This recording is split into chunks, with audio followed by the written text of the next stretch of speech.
अस्सलामुअलैकुम स्टूडेंट, आज से हम सॉल्व करना स्टार्ट करेंगे न्यू सेकेंडरी मैथमेटिक्स बुक 2। ये एपीएस एलजीएस वगैरह में ये पढ़ाई जा रही है और इसका हम स्टार्ट करेंगे चैप्टर नंबर 1। चैप्टर नंबर 1 है direct and inverse proportions. First of all exercise 1A of chapter number 1 and 1B is related to direct proportion, and exercise 1C and 1D is related to inverse proportion. So first of all we will solve exercise 1A. So we will define direct proportion. Direct proportion is the relationship between two variables whose ratio is equal to a constant value. Direct proportion जो है एक ऐसा relationship होता है जिसमें दो variable जिनकी ratio जो है वो एक इक्वल आती है एक कांस्टेंट वैल्यू के। और इस तरह इसकी सेकंड डेफिनेशन जो मोस्टली यूज़ होती है वह है proportion in which if one quantity increases then other quantity also increases, and if one quantity decreases then other quantity also decreases. यानी कि ऐसी प्रोपोर्शन दो नंबर के बिटवीन कह सकते हैं आप, दो या तीन के, अगर एक क्वांटिटी बढ़े तो दूसरी भी बढ़े, और इसी तरह एक क्वांटिटी डिक्रीज़ हो तो दूसरी क्वांटिटी भी डिक्रीज़ हो। तो एक्सरसाइज 1A को स्टार्ट करने से पहले हम थोड़ा सा और डिस्कस कर देते हैं। अगर इसमें दो तरह के क्वेश्चन होंगे, एक स्टेटमेंट गिवन होगी, हमने खुद रिकॉग्नाइज करना होगा ये डायरेक्ट प्रोपोर्शन है या इन्वर्स प्रोपोर्शन। जैसे कि उसका क्वेश्चन नंबर 1 है, 2 है, फिर 5 है, 6 है, ये सारे इसमें हम खुद देखेंगे कि ये डायरेक्ट प्रोपोर्शन है या इन्वर्स प्रोपोर्शन है, क्वांटिटीज़ को मद्देनज़र रखते हुए, ठीक है। और इसके अलावा कुछ में उसने डायरेक्टली गिवन हमें बताया होगा, जैसे लिखा होगा if x is directly proportion to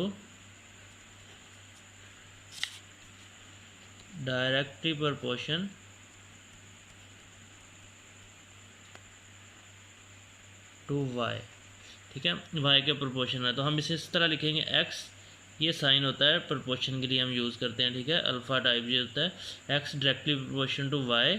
और इस साइन को रिमूव करने के लिए हमें एक कांस्टेंट की ज़रूरत पड़ती है जिसे हम k से रिप्रेजेंट करेंगे अपने क्वेश्चन में, और साथ क्या आ जाएगा y एज इट इज़, जो कि ऑलरेडी यहाँ पे था। k यहाँ पे है प्रोपोर्शनैलिटी कांस्टेंट,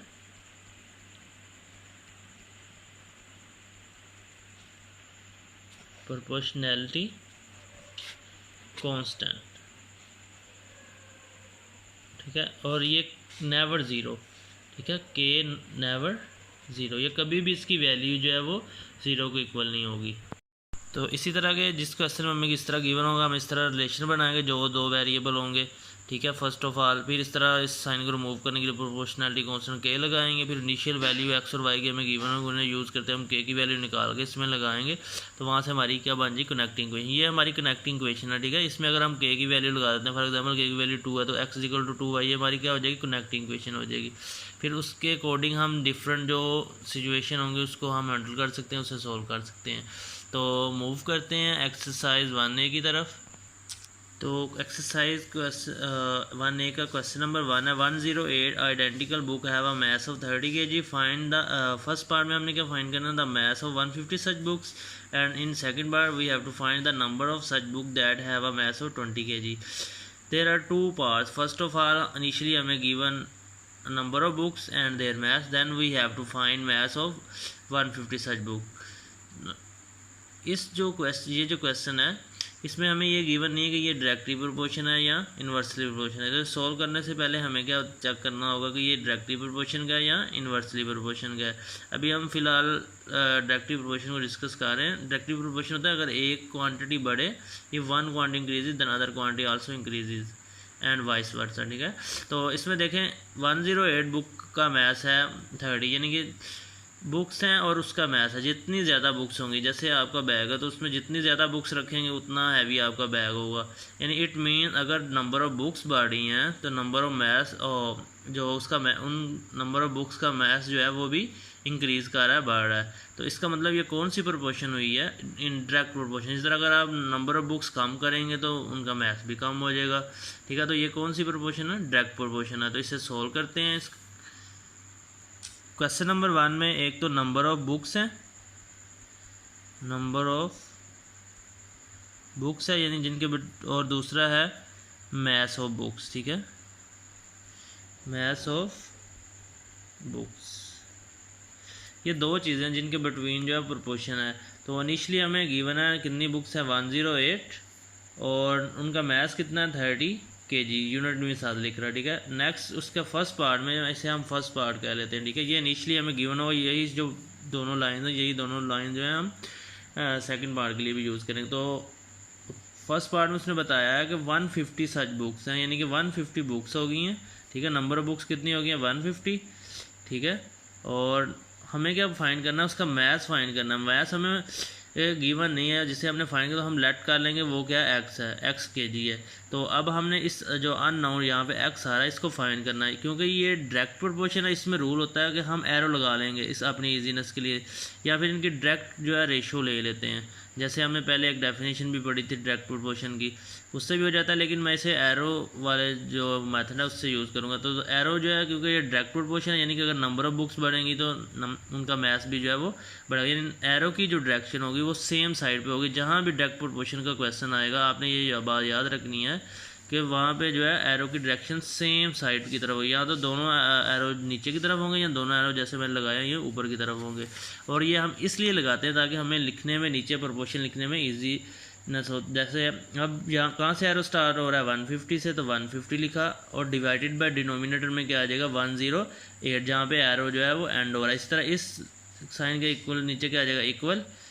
और इसी तरह कहाँ से शुरू हो रहा है ये एरो x से, तो x आ गया, और नीचे ऊपर नीचे क्या आ जाएगा जहाँ पे एंड हो रहा है एरो, तो वो आ जाएगा 30। अब जो है हमारे पास इक्वेशन बन चुकी है, इसे हम क्रॉस मल्टीप्लाई करके भी कर सकते हैं। और इसके अलावा जो है सिंप्लीफाई, जैसे ये 30 इधर डिवाइड हो रहा है तो दूसरी साइड पे लेके जाएंगे तो ये क्या हो जाएगा मल्टीप्लाई हो जाएगा। तो क्या आ जाएगा 150 डिवाइडेड बाय 108, 30 इधर क्या आ रहा था डिवाइड, उधर जाकर क्या हो जाएगा मल्टीप्लाई हो जाएगा। तो मल्टीप्लाई करने से 150 से ये 30 मल्टीप्लाई हो जाएगा तो आ जाएगा 4500, और नीचे क्या आ जाएगा 108 इज इक्वल टू x। अब हम इसे डिवाइड कर सकते हैं, कटिंग भी कर सकते हैं कैलकुलेटर पे। अगर हम इसे डिवाइड करें तो यहाँ पे आ जाता है 41.6 इक्वल टू एक्स। एक्स क्या है मैथ्स है, तो इसका यूनिट हम लगा सकते हैं kg। तो इसका ये फर्स्ट पार्ट सॉल्व हो गया, ठीक है। तो उसमें हमें जो 150 बुक्स का मैथ्स कितना होगा हम यहाँ पे लिख भी सकते हैं साइड पे कि 100 maths of 150 books is equal to 41.6 kg। तो इसी के साथ इसका पार्ट 1 कंप्लीट हो गया। अब हम मूव करते हैं पार्ट 2 की तरफ। पार्ट 2 क्या है, पार्ट 2 में हमें जो है नंबर ऑफ बुक्स फाइंड करनी है, जबकि हमें जो है मैथ्स गिवन है। तो इसमें भी number of books, ratio, maths of books. ये रेशो के सिंबल हम इसलिए यूज़ कर रहे हैं कि जो प्रोपोर्शन है इसी से डिराइव हो रही है, रेशो से ही, रेशो रेट से, ठीक है। तो नंबर ऑफ बुक्स इनिशियली हमें कितनी गिवन थी 108, और कितने उनका मैथ्स कितना था 30, रेशो का साइन आना था यहाँ पे, ठीक है। तो अब नेक्स्ट उसने हमें क्वेश्चन जो बी पार्ट है क्वेश्चन का, उसमें उसने हमें बताया था find the number of such books, number of books that have a maths of 20 kg। तो हमने क्या करना है, अगर 20 kg मैथ्स हो जाता है तो नंबर ऑफ बुक्स हमने फाइंड करी, हम उसे क्या लेते हैं वो भी कितना है x है। y भी यूज़ कर सकते हैं, कोई भी वेरिएबल यूज़ कर सकते हैं, क्योंकि ये डायरेक्ट प्रोपोर्शन था, एरो की डायरेक्शन क्या होगी सेम साइड पे होगी। अब नीचे को भी एरो लगा देते तो आंसर वही आना था। तो क्या लिखेंगे x divided bye 108, 20 divided by 30, ठीक है। 0 0 से कैंसिल हो गया। अब इधर का x 108, तो इधर आ जाएगा 2/3, और ये जो है ये 108 जो है इधर क्या हो रहा था डिवाइड, इधर आगे क्या हो जाएगा मल्टीप्लाई, ठीक है।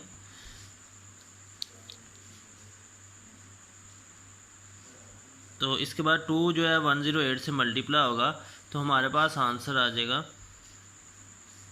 216 डिवाइडेड बाय 3 पे जब हम इसे डिवाइड करेंगे तो हमारे पास आंसर आ जाएगा 72, ठीक है। 216 तो 3 पे डिवाइड करने से हमारे पास आ जाएगा 72। तो कितनी बुक्स आ गई 72 बुक्स आ गई, जिनका मैथ्स कितना होगा हमारे पास 20 kg।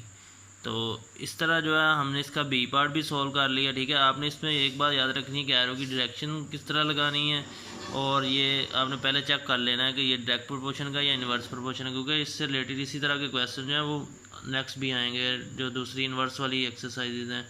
तो इस तरह जो है टोटल हमारे पास जो है एक्स यानी कि फर्स्ट पार्ट में हमारे पास आंसर आ गया। जो हमने मैथ्स फाइंड करना था वो 41.6 kg फ्रैक्शन की फॉर्म में भी आ सकता है।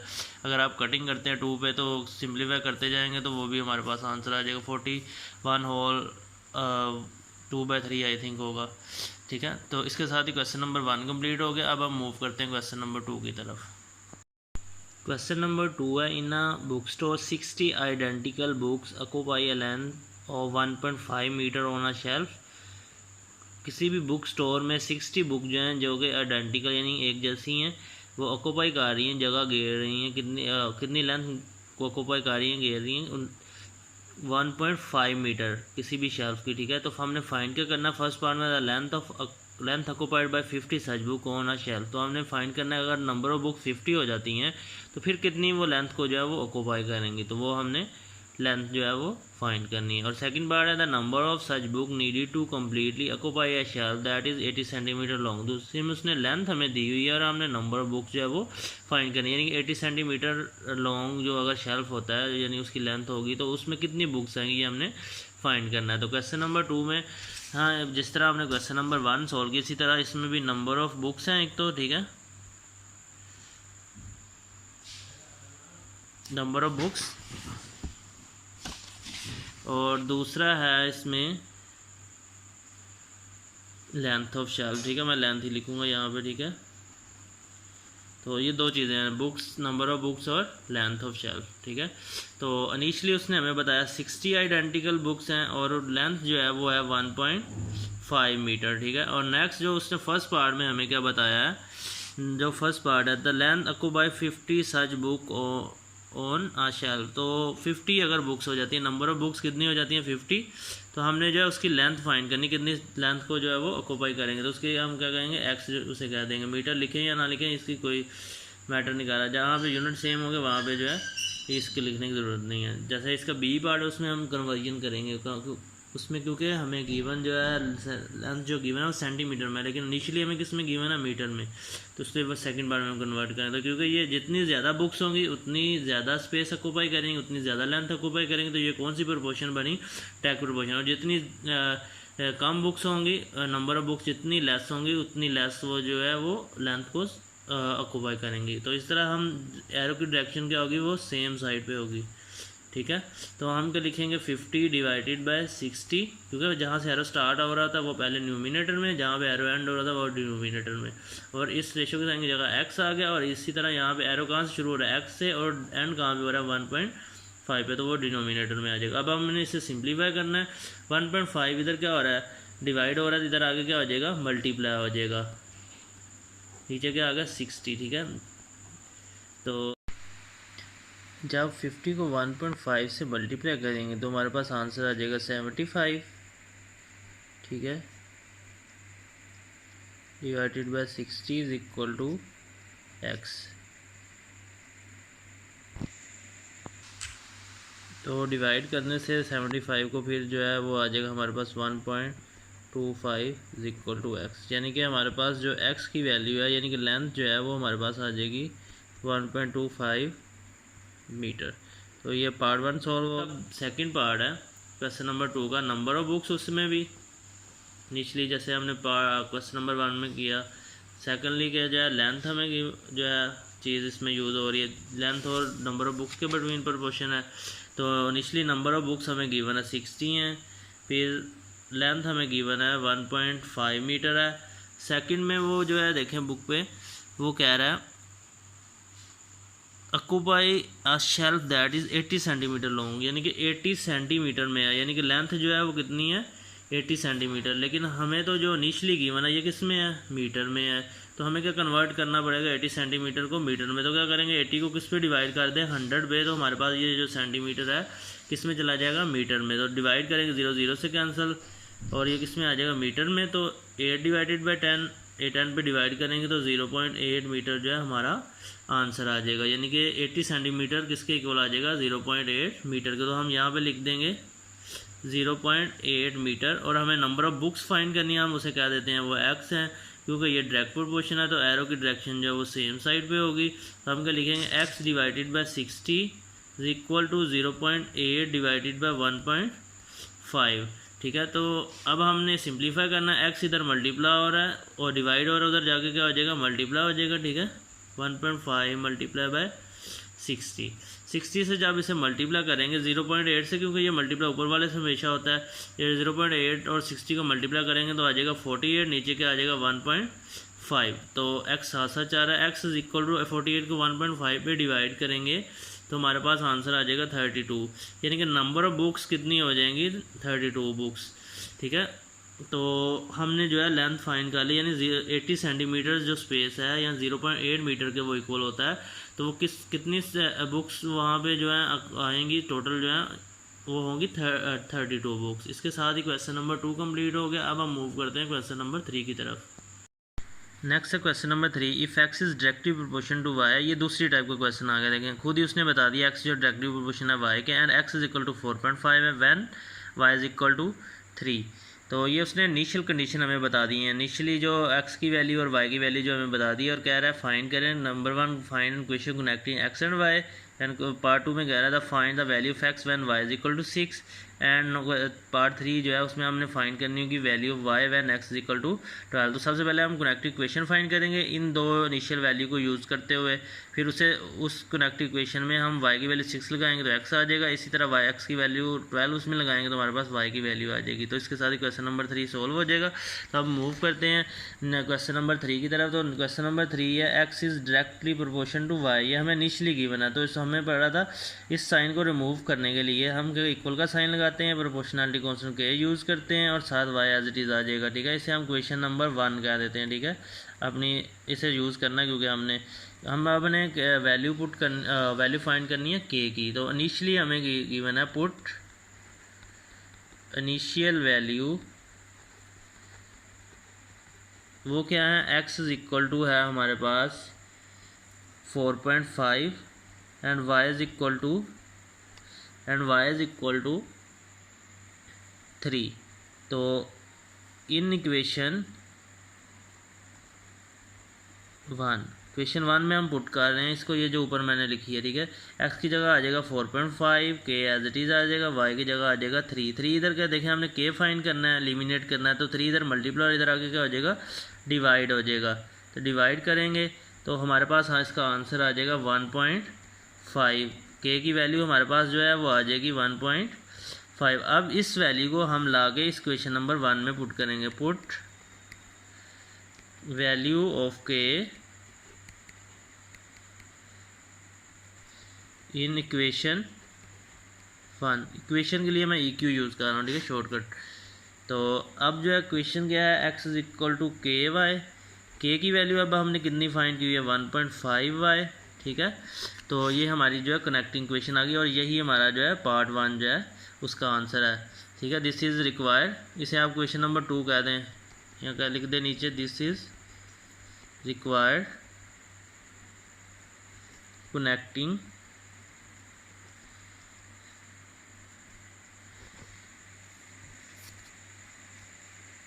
इक्वेशन। ठीक है, यही हमारी जो है कनेक्टिंग इक्वेशन है जो कि हमें रिक्वायर्ड थी। ठीक है, इधर आप हेडिंग भी दे सकते हैं कनेक्टिंग इक्वेशन की।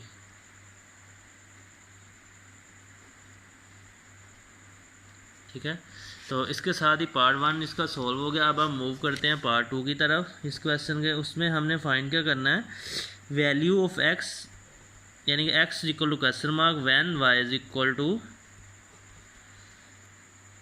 6, यानी कि y की वैल्यू जब 6 होगी हमने x की वैल्यू फाइंड करनी है। तो बाय यूजिंग क्वेश्चन 2, ये जो क्वेश्चन हमने कनेक्टिंग बनाई है वो क्या है, x is equal to 1.5y, put value of y। ठीक है, y की वैल्यू पुट करते हैं, x is equal to 1.5, y की जगह क्या आ गया 6। तो 1.5 से जब मल्टीप्लाई करेंगे 6 को तो हमारे पास आंसर आ जाएगा 9। ठीक है, तो x की वैल्यू हमारे पास क्या आ गई, 9 आ गई। तो ये पार्ट 2 सॉल्व हो गया। अब पार्ट 3 सॉल्व करते हैं। पार्ट 3 में हमने फाइंड करनी है value of y when x is equal to 12। तो by using question question two को यूज़ करते हैं। वो क्या, x is equal to 1.5y, यानी कनेक्टिंग क्वेश्चन जो है, put value of x that is x is equal to 12। ठीक है, अब इसको पुट कर देते हैं तो आ जाएगा 12 इज इक्वल टू 1.5y। ठीक है, 1.5 इस y से मल्टीप्लाई हो रहा है, तो इधर आगे क्या हो जाएगा, 12 को क्या कर देगा, ये डिवाइड कर देगा, क्योंकि हमें y एलिमिनेट करना है। तो 1.5 जब इसे डिवाइड करेगा तो हमारे पास आंसर आ जाएगा 8।